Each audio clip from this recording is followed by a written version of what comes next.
Hola, mi nombre es Carlos Verde Mamán y el de mi compañera de vida es Isabel Agüero. Nosotros somos alumnos de la Universidad Nacional Daniel Alcides Carrión y de la Escuela Profesional de Agronomía Oxapampa. En el siguiente video hablaremos del oidium y mencionaremos algunas plantas que son atacadas por esta enfermedad. El oidium es una de las enfermedades más comunes, más ampliamente distribuidas y más fáciles de reconocer. Afectan a todo tipo de plantas, cereales y pastos, hortalizas, plantas de ornato, malezas, arbustos, árboles frutales, árboles forestales y árboles de sombra. Se caracterizan por la formación de manchas constituidas por masas de hifas polvorientas, mohosas y de un color que va del blanco al grisáceo sobre los tejidos jóvenes de las plantas o sobre las hojas y otros órganos completamente cubiertos por una cenicilla blanca. En las zonas de infección más viejas, las cenecillas producen pequeños cleistotecios esféricos del tamaño de la cabeza de un alfiler, que en un principio son de color blanco, más tarde pardo amarillento y finalmente negro, y que se disponen individualmente o en grupos sobre el medio de color blanco o grisáceo. El oidium se observa con mayor frecuencia sobre las de las hojas, pero afectan también en el embés de las mismas, los tallos y retoños jóvenes, yemas, flores y frutos inmaduros. Los hongos que producen oidium son parásitos obligados. Estos hongos producen su micelio que solo se desarrolla sobre la superficie de la planta, sin que los invadan. Obtienen los nutrientes al enviar sus auxilios hacia las células epidérmicas de los órganos de la planta.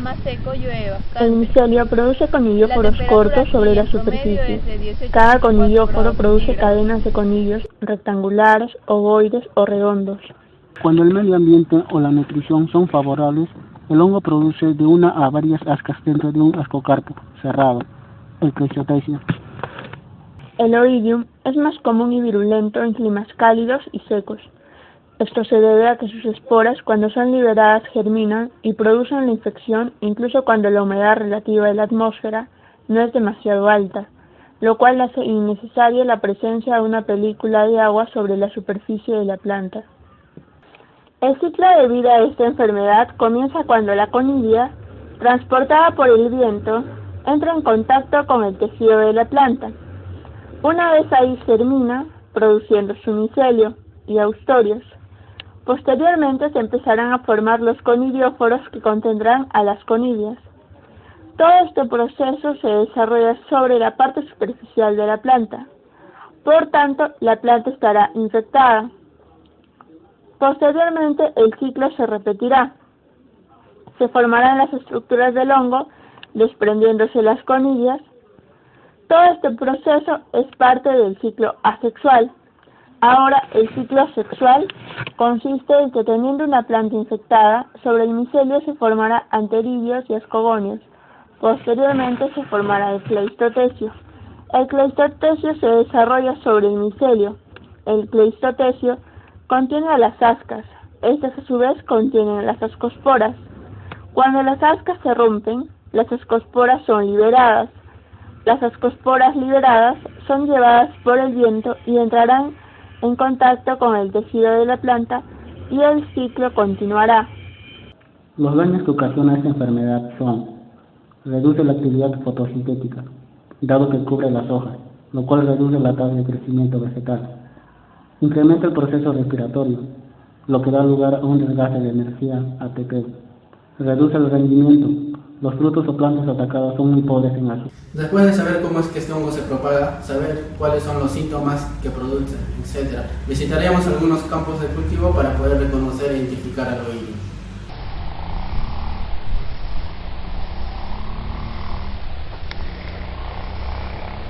Ahora nos encontramos en un campo de cultivo de frijol, que está ubicado en Cantarizú, que se encuentra en el distrito de Oxapampa.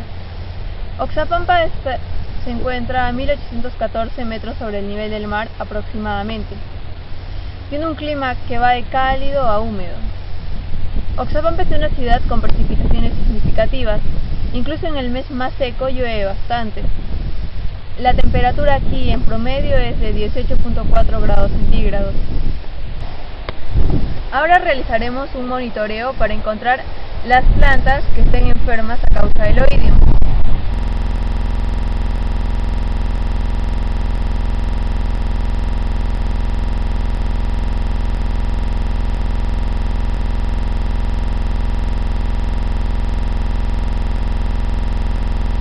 Después de haber realizado el monitoreo, observamos que muchas plantas están siendo afectadas por el oidium y los síntomas que presentaron fueron: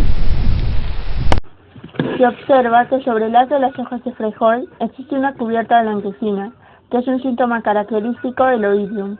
Esta cubierta se esparce por casi toda la hoja. Esta cubierta también está afectando a algunas vainas.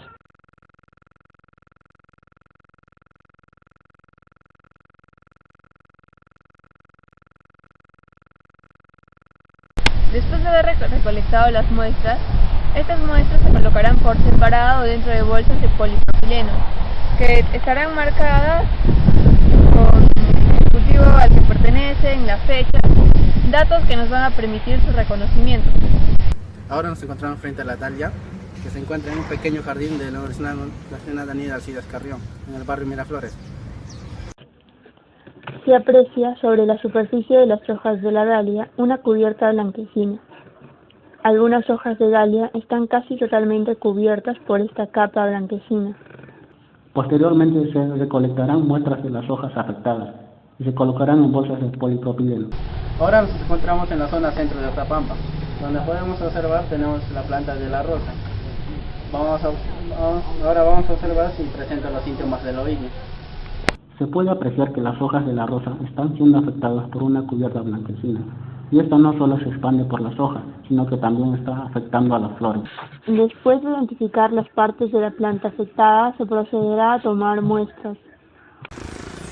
Ahora nos encontramos ante un cultivo de zapallo que está ubicado en el distrito de Chantabamba.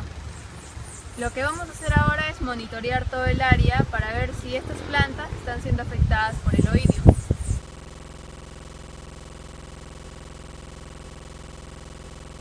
Mediante el monitoreo se encontraron hojas de zapallo que presentan una cubierta blanquecina por toda su superficie. Habían también hojas que presentaban esta cubierta, sin embargo también presentaban un amarillamiento y una necrosis. Se tomarán muestras de las partes afectadas. Las muestras recolectadas de los cultivos de frijol, dalia, rosa y zapallo se llevarán al laboratorio. Una vez en el laboratorio, observaremos las muestras en el microscopio para poder reconocer las estructuras e identificar cada especie de hongo que ocasiona oidium en estos cultivos.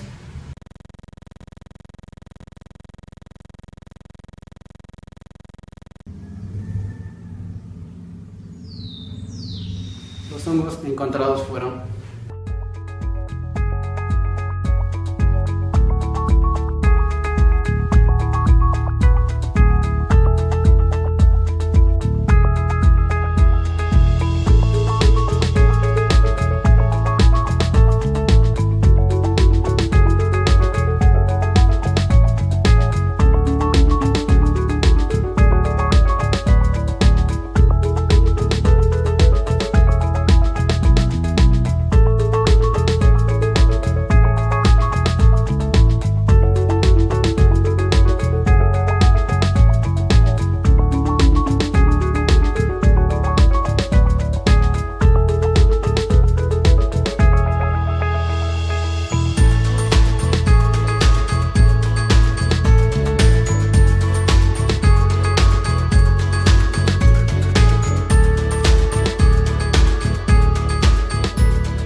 A lo largo de todo este video hemos podido notar que son muchos los cultivos que son afectados por el oidium, por ello su control es de suma importancia.